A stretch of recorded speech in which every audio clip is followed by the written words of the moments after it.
ऋग्वैदिक काल की सामाजिक जीवन। परिवार। ऋग्वैदिक समाज का आधार परिवार था। परिवार पितृसत्तात्मक था, जिसमें पिता अथवा बड़ा भाई परिवार का स्वामी होता था। ऋग्वेद में कुछ ऐसे उल्लेख मिलते हैं जिससे स्पष्ट होता है कि पिता के अधिकार असीमित होते थे।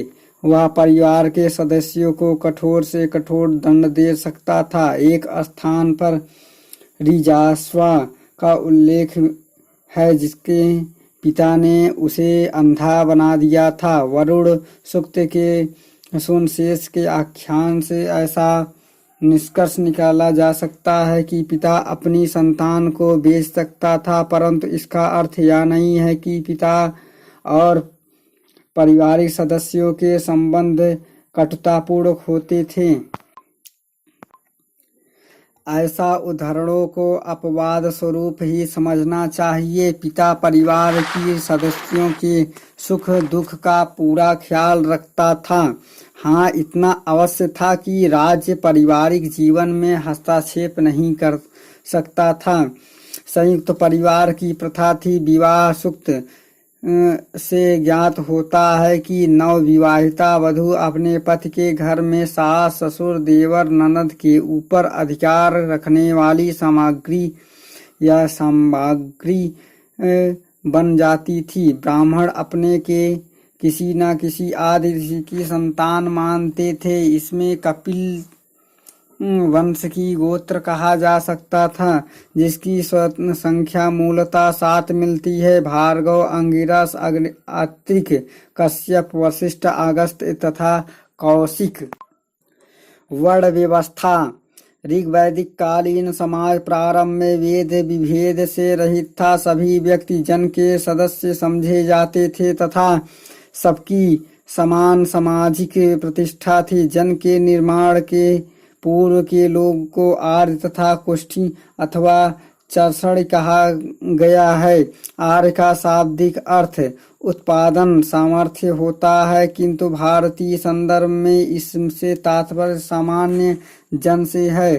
चर्षण शब्द प्रारंभ में यायावर या घुमक्कड़ प्रजा का द्योतक था, किंतु जब अस्थायी विकास प्रारंभ हो गया तब प्रजा को कृष्टि कहा गया। इस प्रकार जब आर्य संचरणशील थे तो उन्हें चर्षण तथा जब से कर्षणशील बने तो उनके लिए कृष्ट शब्द का प्रयोग किया गया। इसमें सभी प्रकार के लोग शामिल थे। ऋग्वेद में वर्ण शब्द रंग के अर्थ में तथा कहीं कहीं व्यवसाय चयन के अर्थ में प्रयुक्त होता है। आर्यों को गौर वर्ण तथा दासों को कृष्ण वर्ण का कहा गया है।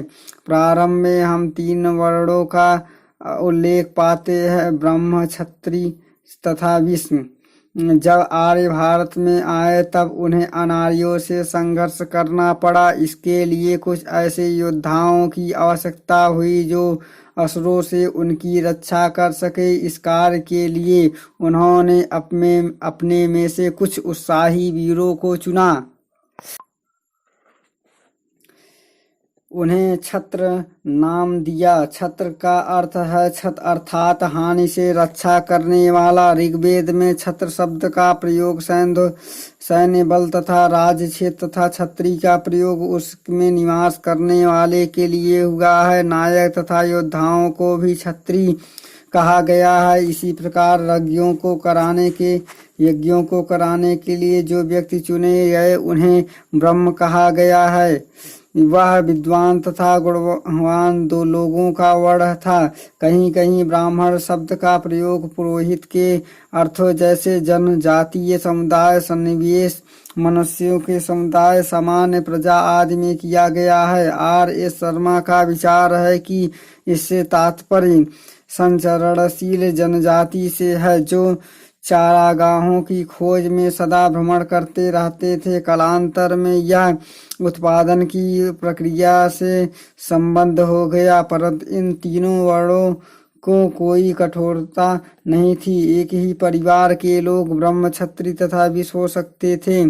ऐसा प्रतीत होता है कि आर्यों ने अनार्यों को परास्त कर अपने सामाजिक संगठन में उन्हें स्थान दिया और इस प्रकार कालांतर में एक चौथा वर्ण शूद्र नाम से समाज में उत्पन्न हो गया। प्रारंभ में ऐसा माना जाता था कि शूद्र वर्ण के अंतर्गत केवल अनार्य वर्ण के लोग ही सम्मिलित थे, किंतु इस प्रकार की मान्यता ठीक नहीं है। R.S. शर्मा ने शूद्र वर्ण की उत्पत्ति के ऊपर विस्तार पूर्वक प्रकाश डालते हुए यह प्रतिपादित किया कि वस्तुतः इस वर्ग के आर्य तथा अनार्य दोनों ही वर्गों के लोग शामिल थे। आर्थिक तथा सामाजिक विषमताओं के फलस्वरूप दोनों ही वर्णों में श्रमिक वर्ग का उदय हुआ। बाद में सभी श्रमिकों की सामान्य संज्ञा शूद्र हो गई। आर्य शिल्पियों के वंशज भी थी जो अपने प्राचीन व्यवसाय में लगे रहे, शूद्र समझे गए। ऋग्वेद में उल्लिखित दास दासियों की स्थिति की इसी प्रकार की रही होगी। ऋग्वेद के 10वें मंडल में पुरुष सूक्त में हमें सर्वप्रथम शूद्र शब्द मिलता है। यहाँ चारों वर्णों की उत्पत्ति एक विराट मुख भाग से ब्राह्मण भुजाओं तथा से राजन क्षत्रियों उर भाग से तथा पैरों से शूद्र उत्पन्न हुए। यह वर्ण व्यवस्था का प्राचीनतम उल्लेख है, परंतु इस वर्ण में जटिलता नहीं आई थी और वर्ण जन्मजात न होकर व्यवसाय पर आधारित होते थे। व्यवसाय परिवर्तन संभवता था। ऋग्वेद के एक स्थान पर एक ऋषि कहता है, मैं कवि हूँ, मेरा पिता वैद्य है तथा मेरी माता अन्न पीसने वाली है। साधन भिन्न है परंतु सभी धन की कामना करते हैं। इससे स्पष्ट है कि व्यवसाय आनुवांशिक नहीं थे तथा जाति व्यवस्था का जो संकीर्ण रूप हमें कालांतर में देखने को मिलता है, इससे ऋग्वैदिक समाज निश्चित ही अछूता था।